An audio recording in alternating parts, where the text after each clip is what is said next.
Hi guys, yeah, after a long time I'm back. So మన India world cup squad release చేశారు కదా, so దాని గురించి సరదాగా కొంచెం డిస్కస్ చేద్దాం. ఏంటి ఏ బేసిస్తో బేస్ చేసుకుని సార్ నాకు గుర్తొచ్చింది ఏంటంటే, వరల్డ్ కప్ స్క్వాడ్ చూసిన తర్వాత ఫస్ట్ థింగ్ ఐ నోటీస్డ్ ఏంటంటే it is entirely based on IPL performance. Anyway, నార్మల్గా అందరూ అనొచ్చు ఐపీఎల్ బేస్ చేసుకుని ఇంటర్నేషనల్ వరల్డ్ కప్కి ఎలా సెలెక్ట్ చేస్తారని, but I think it is, first of all, it is the premier T20 league around, global compare చేసుకుంటే it is the number one T20 league in quality and also in performance wise and toughness. So first thing adi, and second thing, so if not IPL, which T20 format, which T20 domestic league కానీ లేకపోతే ఒక ఇలా franchise cricket కానీ దేనిని base చేసుకొని తీస్తావు, are లేదంటే purely international T20 form చూసుకొని చేస్తావా? So first thing league cricket చేసుకుంటే ఐపీఎల్ కన్నా షాహిద్ ముస్తక్ అలీ ట్రోఫీ అని డొమెస్టిక్ ట్రోఫీలు చాలా ఉన్నాయి, but IPL is the premium of all. So first thing అది. సెకండ్ థింగ్ ఏంటంటే ఇంటర్నేషనల్ ఫామ్ చూసుకుంటా అంటున్నారు, బట్ ఇంటర్నేషనల్ ఫామ్ అది కరెక్ట్ పాయింటే, బట్ అందరికీ వర్తిస్తుంది. ఎందుకంటే ఇప్పుడు ఇంటర్నేషనల్ క్రికెట్ ఆడి 2 months అయిపోతుంది ఆల్మోస్ట్, అండ్ దాని బిఫోర్ ఐపీఎల్ 2 months అయిపోతుంది. సో దాని బిఫోర్ టెస్ట్ క్రికెట్ ఆడడం. సో ఇంటర్నేషనల్ ఫామ్ 6 months క్రితం ఎలా ఉందో దాన్ని బేస్ చేసుకుని తీసుకుంటే మరి అది కరెక్టో కాదో సెలెక్టర్స్కి తెలియాలి. సో ఐపీఎల్ బేస్ తీసుకున్నారు. సో ఒకే ఒక సాడ్నెస్ ఏంటంటే, నాకు స్క్వాడ్ అయితే ఫస్ట్ ఆఫ్ ఆల్ నచ్చింది, బాగుంది, బ్యాలెన్స్డ్గా ఉంది. సో ఒక్క నచ్చలేని థింగ్ ఏంటంటే రింకు సింగ్ ఎక్స్క్లూజన్ ఒక్కటి నచ్చలేదు, బట్ దానికి కూడా రీజన్ ఉంది, తర్వాత మాట్లాడుకుందాం. సో స్క్వాడ్లో మెయిన్గా చూసుకుంటే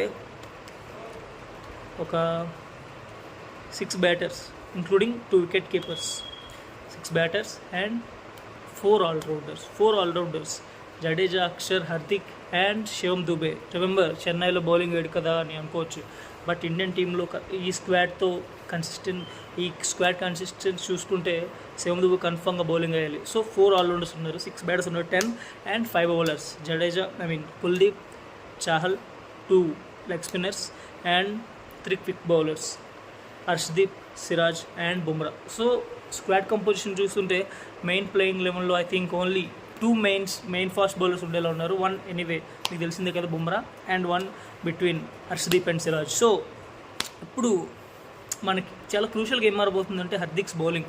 సో ఇంపార్టెంట్ థింగ్ ఏంటంటే, just from the last 4 matches is bowling very good. అలా పవర్ ప్లేలో న్యూ బాల్తో బౌలింగ్ చేయట్లేదు, మంచి టైం వచ్చినప్పుడు బౌలింగ్ చేస్తున్నాడు, అవసరం వచ్చినప్పుడు బౌలింగ్ చేస్తున్నాడు, అండ్ వికెట్స్ కూడా ఇస్తున్నాడు. So that is a good thing for India. And bowling మంచి ఫామ్లో ఉన్నాడు కాబట్టి, సో బ్యాటింగ్ కొంచెం కన్సర్న్లో ఉంది హార్దిక్ది. సో సీజన్ ఎండ్ అయ్యే కొద్దీ ఇంకా బ్యాట్తో మంచి ఫామ్లోకి వస్తారని ఎక్స్పెక్ట్ చేస్తున్నాం. సో జడేజా గురించి చూసుకుంటే ఓకే, బ్యాటింగ్లో యావరేజ్గా ఎప్పుడు ఉండేటట్టుగా రాణిస్తూ, బౌలింగ్ కూడా ఓకే, లాస్ట్ 2 matches బాగానే వేశాడు. సో అలా చూసుకుంటే Axar is good form, both with bowling and with bat is in good form. So చూసుకోవాలి, అక్షర్ కూడా ఉన్నాడు. సో బౌలర్స్ చూసుకుంటే Siraj and Harshdeep. And bowlers గురించి ఐపీఎల్ సీజన్ ఏం మాట్లాడుతామండి, ఆ ఇంపాక్ట్ రూల్ తోడు, ఆ రోడ్స్ పిచ్చెస్లో. So cannot really judge other than Bumrah and Narine. Rashid Khan కూడా ఈ సీజన్ ఎక్కువ రన్స్కి వెళ్ళాడు. సో బౌలర్స్ని మనం జడ్జ్ చేయలేము, అది టూ హార్ష్ ఉంటుంది. So season before Ravi Bishnu అని ఎంచుకుంటారు అనుకున్నాం స్క్వాడ్లో, రవి బిష్ణు అండ్ రింకు సింగ్ మస్ట్ అనుకున్నాం స్క్వాడ్లో, బట్ ఐపీఎల్ అంతా మార్చేసింది. సో నెక్స్ట్ చూసుకుంటే బుమ్రా ఎలానో స్క్వాడ్లో ఉంటాడు. సో ఫస్ట్ మాట్లాడుకున్నాం కదా, 6 batsmen, 4 all-rounders, 5 bowlers. So of this 6 batsmen, openers Rohit Sharma and Jaiswal, 3 and 4 Kohli and Surya. So starting లెవెన్లో ఈ 4 members కన్ఫర్మ్గా ఉంటారు. సో మిగిలిన వికెట్ కీపర్స్లో ఎవరో ఒకరు, మేబీ శాంసన్ ఆర్ పంత్ ఉండొచ్చు. So this is the top 5. And తీసుకుంటే ఆల్రౌండర్స్ 4 members, ఇందులో హార్దిక్ పాండ్యా అండ్ జడేజా మస్ట్ అని చెప్పుకోవచ్చు. And based on the pitch 1 between Axar and Shivam Dube, should play in the playing 11. That means only 3 bowling spots are there. So out of these, one of Kuldeep or Chahal and Bumrah is a fix, and one of Siraj and Arshdeep. So ఇలా చూసుకుంటే మనకి మెయిన్గా 4 overs వేసే capability ఉన్న bowlers Jadeja తీసుకున్నారు అనుకుందాం, కుల్దీప్ని తీసుకుందాం అనుకుందాం, Kuldeep and Bumrah, one of Harshdeep and Siraj. So 16 overs okay, problem లేదు, but what about the remaining 4? It should be done with 5th bowler మనకి Hardik. So and 6th bowler one of Axar and Shivam Dube. Axar అయితే okay, no problem, spin pitch అనుకో, అక్షర్ని తీసుకుంటారు శివం దుబే ప్లేస్లో, no problem, ఎలానే వేసేస్తారు. But what about if Shivam Dube chosen over Axar? అప్పుడు problem ఏంటి?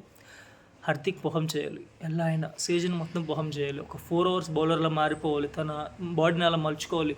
సో అప్పుడు దుబే పైన అంత ప్రెషర్ ఉండదు బౌలింగ్ ఇవ్వడానికి. సో ఎలానో ఫస్ట్ సూపర్ 8 బిఫోర్ మనకి ఐర్లాండ్, కెనడా, యూఎస్ఏతో మ్యాచెస్ ఉన్నాయి కాబట్టి అందులో కన్ఫామ్గా శివం దుబేని 5th బౌలర్లో వాడుకోవాలి. ఓన్లీ 5 బౌలింగ్ ఆప్షన్స్తో దిగాలి ఆ చిన్న టీమ్స్ పైన. శివం దుబేని 5th బౌలర్లో వాడుకొని 4 hours వేయించాలి, ఏదైతే అది అయిందని. అండ్ అక్షర్ కూడా, అక్షర్ అలానే బౌలింగ్ మానేస్తారు. So batting, mainly batting, to check the Axar's batting. So కొంచెం ప్రమోషన్ ఇచ్చి 6లో కానీ ఎప్పుడైనా దించి అక్షర్ బ్యాటింగ్ చూడాలి. సో ఇవన్నీ చూడాలి. సో మన స్క్వాడ్ చూసుకుంటే రింకు మిస్ ఎందుకు అయ్యాడంటే because of this. Rohit needed all-rounders. మనం T20 వరల్డ్ కప్స్లో అస్సలు పర్ఫామ్ చేయట్లేదు అనుకున్నట్టు. లాస్ట్ టైం సెమీస్కి వెళ్ళాం కానీ చాలా పేలవమైన ప్రదర్శన సెమీస్లో, అండ్ బిఫోర్ దట్ అసలు సెమీస్కి కూడా వెళ్ళలేదు. సో మనకి ఏం కావాలి? లాస్ట్ టైం గెలిచిన ఇంగ్లాండ్ చూసుకుంటే అందులో Sam Curran, Moeen Ali, Livingstone, Ben Stokes 4 allrounders ఉన్నారు, ప్రాపర్ ఆల్రౌండర్స్. అండ్ దాని ముందు గెలిచిన ఆస్ట్రేలియా చూసుకుంటే Glenn Maxwell, Marcus Stoinis and Mitchell Marsh 3 allrounders ఉన్నారు అప్పుడు. సో మనకి ఆల్రౌండర్స్ కావాలి, who can bowl and who can bat properly. So that's why the sole reason behind Rinku's exclusion. So Shivam దుబేని కన్ఫామ్గా చెన్నై చూసి బౌలింగ్ వేయడం అనుకోకండి. Shivam Dube must bowl to be in playing 11. So that's it. And so ఈ playing 11 ఇది starting అనుకుంటున్నాం. And ఇంకొక possible 11 if this bowling work అవ్వకపోతే, that means number 5 bowler Hardik, number 6 one of Shivam Dube Axar work అవ్వకపోతే, శివం దుబే బౌలింగ్ వేయలేకపోతే, సో అప్పుడు ఇంకొక పాసిబిలిటీ ఉంది. దట్ ఏంటంటే యశస్వి జైస్వాల్ ప్లేస్లో కోహ్లీని ఓపెనర్గా పెట్టేసి, ఇది జరగాలంటే యశస్వి జైస్వాల్ ఫెయిల్ అవ్వాలి అండ్ శివం దుబే బౌల్తో ఫెయిల్ అవ్వాలి. సో ఈ రెండు ఒకేసారి జరిగితే అందర్ ఛాన్స్ ఏంటంటే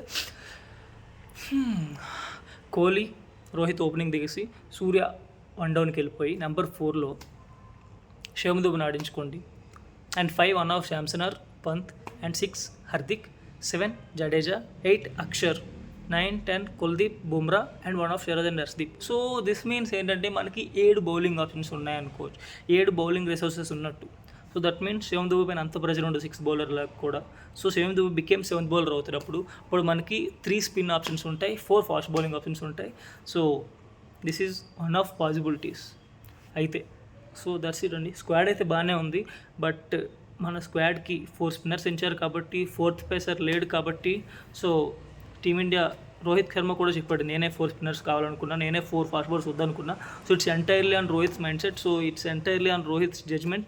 సో పిచ్చెస్ కొంచెం స్లోగా ఉంటాయి అనుకుంటున్నారు, స్పిన్కి అనుకూలిస్తుంది అనుకుంటారు. హోప్ఫుల్లీ మన స్క్వాడ్కి తగ్గట్టు ఈసారైనా మనకి పాజిటివ్గా స్పందించి రోహిత్ అండ్ కోహ్లీకి T20 ఫార్మాట్ నుంచి మంచి ఫేర్వెల్ ఇద్దాం అనుకుంటున్నాం. సో మళ్ళీ వేరే స్క్వాడ్ గురించి మాట్లాడుతున్నాం. బాయ్.